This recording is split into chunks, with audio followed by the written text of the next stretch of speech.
आज मेरा बर्थडे है, इसलिए आज सबको मेरी तरफ से पार्टी। कॉलेज के बाद शाम को 7 बजे सबको मेरे घर आना है। पापा ने बहुत बड़ी पार्टी रखी है। सॉरी, मैं तो नहीं आ पाऊंगी, मुझे ना थोड़ा जल्दी निकलना है। क्या बात है यार, मैं देख रही हूँ तू किसी भी बर्थडे पार्टी के लिए कभी रुकती नहीं है, चुप चुप सी रहती है। तुझे हम लोगों की कंपनी पसंद नहीं है क्या? अरे ऐसी कोई बात नहीं है, मैंने बताया ना मुझे जरूरी काम है, घर पर कुछ मेहमान आने वाले हैं, इसलिए माँ ने थोड़ा जल्दी लौटने के लिए कहा है। तुम लोग मस्ती करो, मैं निकलती हूँ। एक बात बता मानसी, हम सबके बर्थडे पर हम अपने अपने घर पर पार्टी देते हैं, लेकिन तूने आज तक कभी किसी को अपने घर पर नहीं बुलाया। इनफैक्ट हम तो जानते भी नहीं तू कहाँ रहती है, अपने बारे में कभी कुछ बताती नहीं, खुलकर बात नहीं करती। कॉलेज के बाद तो ऐसे भागती है जैसे तेरे पीछे भूत पड़ा हो। तुम्हें मेरी जासूसी करनी है क्या? मैंने कहा ना मुझे लेट हो रहा है, अभी निकलना पड़ेगा, तुम क्यों मेरे पीछे पड़ गई हो? मानसी हड़बड़ी में अपना बैग उठाकर वहां से निकल गई। मानसी के जाने के बाद, अरे यार मैंने कौन सा उससे उसके मोबाइल का पासवर्ड पूछ लिया था जो इतना नाराज हो गई। यही तो पूछा था कि कहाँ रहती है। ये मानसी थोड़ी अजीब नहीं लगती तुम लोगों को? हाँ अजीब तो है, लेकिन क्या कर सकते हैं। फिलहाल उसे छोड़ो, मेरी बात ध्यान से सुनो। साउथ एक्स आकर कॉल कर लेना, मैं लेने आ जाऊंगी, ठीक है? सही है यार, वैसे साउथ एक्स तो मुझे भी काफी अच्छा एरिया लगता है, मैं अक्सर शॉपिंग के लिए जाती रहती हूँ, बहुत अच्छे अच्छे शोरूम है वहां पर। ठीक है, फिर पहुंच कर बताना, शाम को मिलते हैं। सभी सहेलियां अपने अपने घरों के लिए निकल गई थी और इधर मानसी ऑटो में बैठी हुई मन ही मन उधेड़-बुन में लगी थी। क्या करूं, बचपन से ही इस पुरानी दिल्ली और लाल किले के नाम से मुझे चिढ़ है। कैसे बताऊं इन लोगों को कि मैं कहाँ की रहने वाली हूँ। जिस दिन इन लोगों को पता चल गया कि मैं पुरानी दिल्ली की रहने वाली हूँ, उसी दिन ये लोग मुझे अलग नजरों से देखने लगेंगे। कहाँ ये साउथ दिल्ली की हाई फाई लड़कियां और कहाँ हमारा छोटा सा पतली गलियों वाला पुरानी दिल्ली का इलाका। कोई कंपैरिजन ही नहीं है आपस में। मैं नहीं चाहती कि ये लोग मुझसे दोस्ती करने से पहले 1000 बार सोचे। कोई बात नहीं, ज्यादा से ज्यादा क्या हो जाएगा, ये लोग मुझे नक चढ़ी घमंडी लड़की समझेंगे, यही ना। कोई बात नहीं, मुझे मंजूर है। मानसी 21 साल की खूबसूरत और होनहार लड़की थी। अच्छे नंबरों से पास होने पर उसकी प्रतिभा के दम पर उसे दिल्ली के बड़े कॉलेज में एडमिशन मिल गया था। मानसी ने भी इस मौके का भरपूर फायदा उठाया था और जान लगाकर मेहनत कर रही थी। लेकिन बस ये पुरानी दिल्ली वाली हीन भावना उसका पीछा नहीं छोड़ रही थी कॉलेज में। अरे यार तू एक बात बता, ये ड्रेस कहाँ से लेती है? तेरे ड्रेस के आगे तो मेरा डिजाइनर ड्रेस भी फेल है। अगर किसी नए डिजाइनर का है तो मुझे बताना कहाँ से लिया है, मैं भी ले लूंगी कुछ।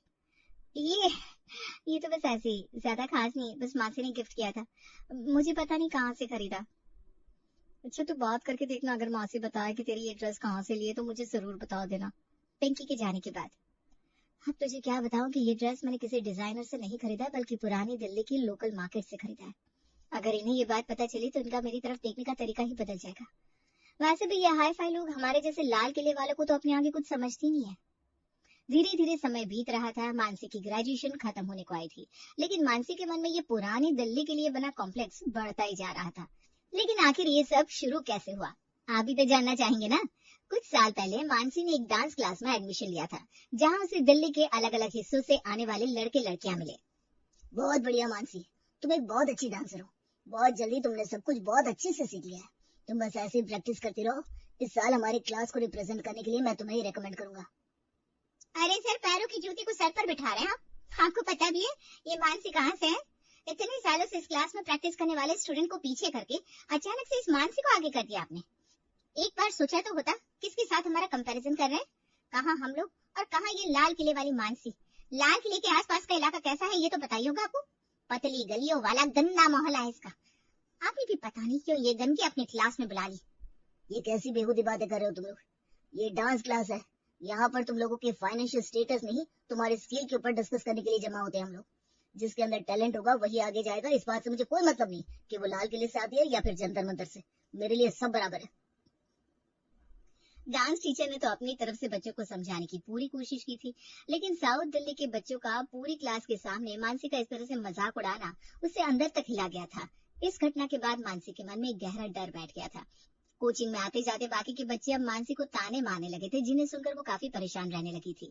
जब ये सब उसकी बर्दाश्त से बाहर हो गया तो उसने डांस क्लास जाना बंद कर दिया और तब से ही वो किसी से भी दोस्ती करने और अपने बारे में खुलकर कुछ भी बताने में हिचकिचाने लगी। आज के दिन, मानसी बेटा बहुत हो गई तेरी पढ़ाई, तेरे लिए एक बहुत अच्छा रिश्ता आया है, मैं तो कहती हूँ इस रिश्ते के लिए हाँ बोल देते हैं। माँ मुझे कोई शादी वादी नहीं करनी, आपको पता है ना मेरे सपने अलग है, मैं आप लोगों के लिए कुछ करना चाहती हूँ।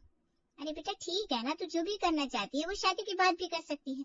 और हम भी कोई जल्दबाजी में शादी नहीं करेंगे, अच्छी तरह से सोच समझ कर ही रिश्ता पक्का करेंगे। अच्छा ये बताओ माँ, लड़का कहाँ का रहने वाला है? उसके बाद सोचूंगी शादी करनी है कि नहीं। बेटा लड़का तो इतना अच्छा है कि अगर यहाँ रिश्ता हो गया तो तेरी किस्मत ही खुल जाएगी। तेरे पापा के मित्र है ना, उनकी तरफ से ये रिश्ता आया है। बता रहे थे लड़के वाले साउथ दिल्ली के पोश इलाके में रहने वाले हैं, पढ़े लिखे सभी लोग हैं। तेरा रिश्ता वहां होगा ना तो बहुत खुश रहेगी तू।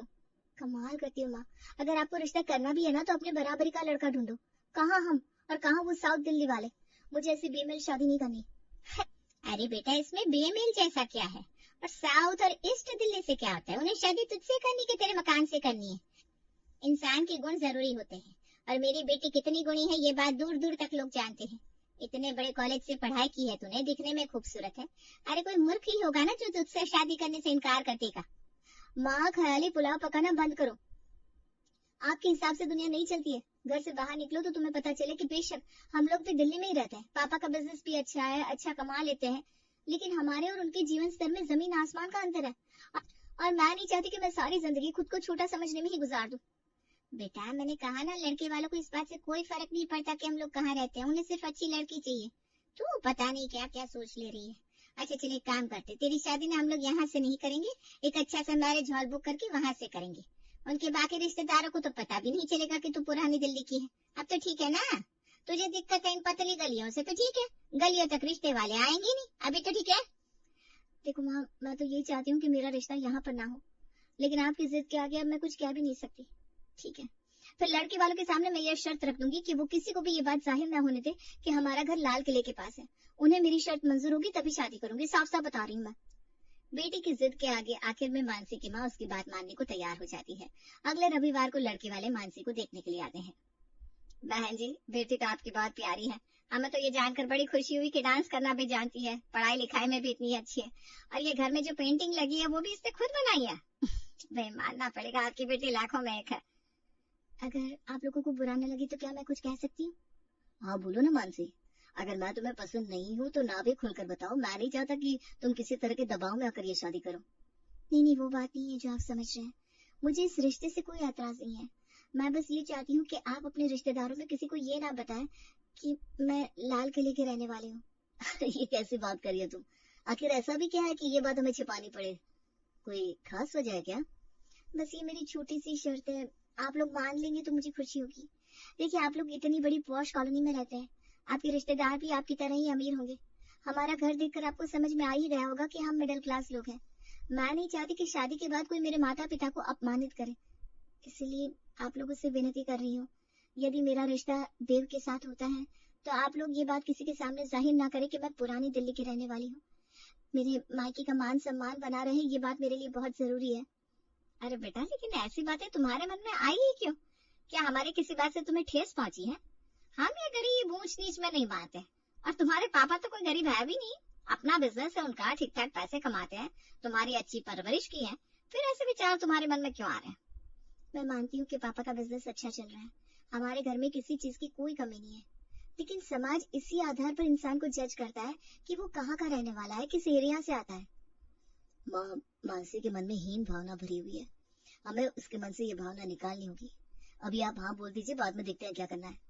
मानसी के ससुराल वाले मानसी की शर्त मानने के लिए तैयार हो गए थे, इसलिए जल्द ही दोनों का रिश्ता हो जाता है और फिर शादी करके मानसी अपने ससुराल पहुंच जाती है। शादी के कुछ दिन तो बहुत अच्छे से बीत गए। शादी के 1 महीने बाद घर में सत्यनारायण भगवान की कथा का आयोजन होता है, जिसमें सारे रिश्तेदार भी जमा होते हैं। ओ वाह भाभी, ताई जी बता रही थी ये जो इतनी सुंदर सुंदर पेंटिंग आप अपने साथ लेकर आई हो, ये सब आपने खुद बनाई है? हाँ बिल्कुल ठीक कहा माँ जी ने, ये सब मैंने खुद बनाई है। मान गए भाभी आपको, आप तो ऑलराउंडर हो, आप मुझे भी सिखाएंगी? अरे तेरी भाभी जॉब करती है, कहाँ टाइम मिलेगा उसे? तुम्हें सच में बहुत अच्छी लगी? हाँ भाभी, क्यों अच्छी नहीं लगेगी, एकदम मास्टरपीस बनाया आपने। अच्छा यही बता दो, आपने कहाँ से सीखी पेंटिंग? आप नहीं सिखा पाओगी तो कोई बात नहीं, मैं सीधा इंस्टीट्यूट से सीख लूंगी, मुझे भी पेंटिंग में बहुत इंटरेस्ट है, लेकिन यहाँ आसपास इतनी अच्छी पेंटिंग कोई नहीं सिखाता। अरे वो मैंने अपने घर के पास में ऐसी एक दीदी सिखाती थी ना, तो उनसे सीख ली थी, कोई कोचिंग वोचिंग नहीं ली है। क्या बात कर रही हो भाभी, इसका मतलब फीस भी कम होगी उनकी और इतनी अच्छी पेंटिंग सिखा दी उन्होंने। मुझे भी वहीं से सीखना है। आप ऐसा करो, एड्रेस मुझे दे दो, मैं कल ही जाकर बात करूंगी। अब ननद की बात सुनकर बेचारी मानसी संकट पर फंस गई। उसे समझ में ही नहीं आ रहा था करे तो क्या करे। अच्छा एक बात बता, अगर मैं कहूँ पेंटिंग सीखने के लिए तुझे पतली पतली गलियों को पार करके जाना पड़ेगा तो तू जाएगी क्या? हाँ भैया, उसमें क्या है, पतली गलियों में चलने में करंट थोड़ी ना लगता है कि मैं नहीं जाऊंगी। और अगर मैं कहूँ कि हमारा कोई बहुत करीबी उन गलियों में रहता है, तब तू उनके यहाँ जाना चाहेगी? ओ भैया, इसमें पूछने जैसी क्या बात है, क्यों नहीं जाऊंगी। अच्छा ठीक है, फिर मैं बताता हूँ तुझे। तेरी भाभी का घर ना पुरानी दिल्ली में है, तो वहीं पर उसने पेंटिंग सीखी। अगर तुझे सीखना है तो मैं तेरे साथ चलूंगा एडमिशन के लिए। लेकिन क्या ये जानकर कि तेरी भाभी लाल किले के पास पुरानी दिल्ली की है, तेरा उन्हें देखने का नजरिया बदल गया? कम ऑन भैया, क्या बात कर रहे हो आप। भाभी पुरानी दिल्ली से हैं। भाभी फिर तो प्रॉमिस करो, इस बार आप मायके जाओगी तो मुझे अपने साथ लेकर चलोगी। क्यों ऐसा क्यों कह रही हो, क्या बात है? भाभी इतनी तारीफ सुनी है मैंने पुरानी दिल्ली की चाट की। मेरे फ्रेंड्स बताते हैं पुरानी दिल्ली में दिल्ली की सबसे बढ़िया चाट मिलती है, और वो चांदनी चौक के लहंगे, उनकी बात ही अलग है। क्या बात कर रही हो, मुझे नहीं पता था पुरानी दिल्ली की भी फैन है दुनिया में। मैं तो हमेशा यही समझती थी कि पुरानी दिल्ली के रहने वाले लोगों को नई दिल्ली वाले पसंद नहीं करते। कमाल कर रही हो भाभी, जितनी भीड़ पुरानी दिल्ली में दिखाई देती है, नई दिल्ली में दिखती है क्या कहीं पर। पुरानी दिल्ली दिल है दिल्ली का, उसके बिना दिल्ली पूरी कहाँ होती है। अब तो मैं सबको बताऊंगी जाकर, आपका मायका लाल किले के पीछे वाली गली में है। अरे लेकिन क्या जरूरत है सबको बताने की, देखो ना हर कोई तुम्हारी तरह नहीं सोचता, और मैं नहीं चाहती कि इस घर में मेरा और मेरे मम्मी पापा का कोई मजाक उड़ाए। मानसी की बात पूरी सुने बिना नैन्सी ने जाकर सबके सामने मानसी के पुराने दिल्ली के होने का सच बयां कर दिया। बेटा, भाभी तो कह रही थी तुम यही साउथ दिल्ली से हो। हमें तो आज पता चल रहा है कि लाल किले के पास घर है तुम्हारा। बस फिर चिंता की कोई बात नहीं है। इस रविवार को प्रोग्राम बना लेते हैं, सब लोग मिलकर पहले लाल किला घूमेंगे, उसके बाद जाकर तुम्हारी मम्मी के हाथ की गर्मा गर्म चाय पियेंगे। मतलब अगर तुम्हें कोई एतराज ना हो तो। अरे नहीं बुआ जी, मुझे कोई एतराज नहीं होगा, बल्कि मुझे तो खुशी होगी कि आप सब लोग मेरे घर जाकर सबसे मिलने की इच्छा जता रहे हैं। लेकिन मैं कुछ बताना चाहती हूँ। जैसे आप लोगों का इतना बड़ा घर है, घर के बाहर गाड़ी खड़ी करने की जगह है, मेरे घर तक गाड़ी नहीं जा पाती। अरे बेटा, तो कौन मर्द पुरानी दिल्ली की गलियों में गाड़ी लेकर जाने वाला है। मैं अच्छे से जानती हूँ, पुराना एरिया है वो, वहां पर गाड़ी लेकर जाना संभव नहीं है। कोई बात नहीं बेटा, गाड़ी हम लोग थोड़ी दूरी पर खड़ी कर देंगे, वहां से पैदल पैदल चल पड़ेंगे, कोई दिक्कत की बात नहीं है। पर तुझे एक मजे की बात बताओ, मेरी मौसी भी ना पुरानी दिल्ली में रहती थी। अरे बहुत समय बिताया मैंने पुरानी दिल्ली की गलियों में, मेरे तो बचपन की यादें ताजा हो जाएगी। बुआ जी, अब हम लोग लाल किला देखने जा रहे हैं तो वहाँ की फेमस चाट भी खा लेंगे।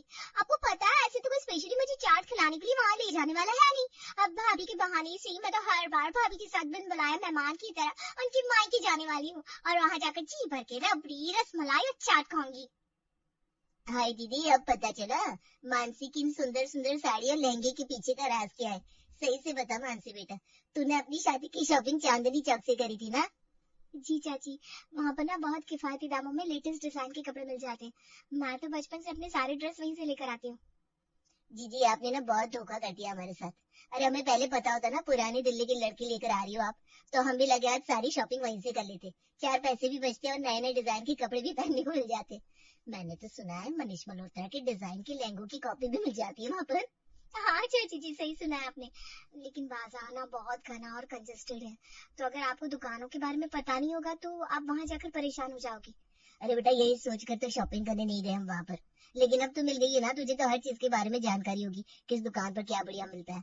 तो बस अब तय रहा, नैन्सी की शादी की शॉपिंग तो हमें वहीं से करवाएगी। अच्छा ठीक है चाची जी, वादा रहा। नैन्सी अपनी शादी में सबसे लेटेस्ट लहंगा पहनेगी। अपने कमरे में आने के बाद। देख, आज सालों बाद मैंने अपने मम्मी पापा के अलावा किसी और से इतना खुलकर बातें की है। स्कूल कॉलेज ऑफिस कहीं पर भी मैं लोगों से ज्यादा दोस्ती नहीं करती, क्योंकि मुझे हमेशा यही डर सताता रहता था कि कहीं सबको पता चला कि मैं लाल किले के पास रहती हूँ तो उनका मुझे देखने का नजरिया बदल जाएगा। मैंने अभी तक की अपनी सारी जिंदगी बहुत ही अकेलेपन में काटी है, लेकिन तुमसे शादी करके मेरा अकेलापन दूर हो गया है। देव के प्रयासों से सालों से मानसी के मन में बैठी हीन भावना छूमंतर हो गई।